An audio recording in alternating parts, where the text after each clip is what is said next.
The U.S. government has been telling undocumented immigrants, including Afghans, today in a post on Facebook, that they can leave the United States voluntarily without legal consequence. The U.S. government has been specifically touting the CBP HOME app, which is an app that's supposed to incentivize people to leave the United States voluntarily.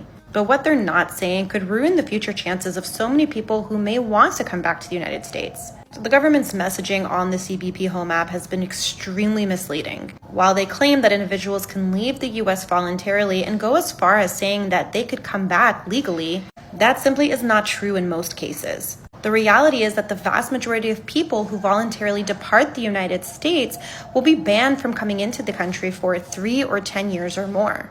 These bars are not automatically lifted, and returning legally is not straightforward. To even attempt to overcome these bars, one would typically need a waiver, which itself is only available in very limited circumstances, usually requiring a U.S. citizen or green card holding spouse or parent. Children who are U.S. citizens or green card holders don't count.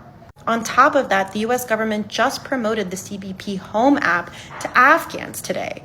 Temporary protected status, or TPS, is no longer an option for Afghans, resulting in many people without status. However, telling Afghans that they can use this app to voluntarily leave the U.S. and potentially come back in the future ignores the fact that Afghanistan is currently on a travel ban list, meaning that Afghans are completely barred from entering the United States at this time with very narrow exceptions.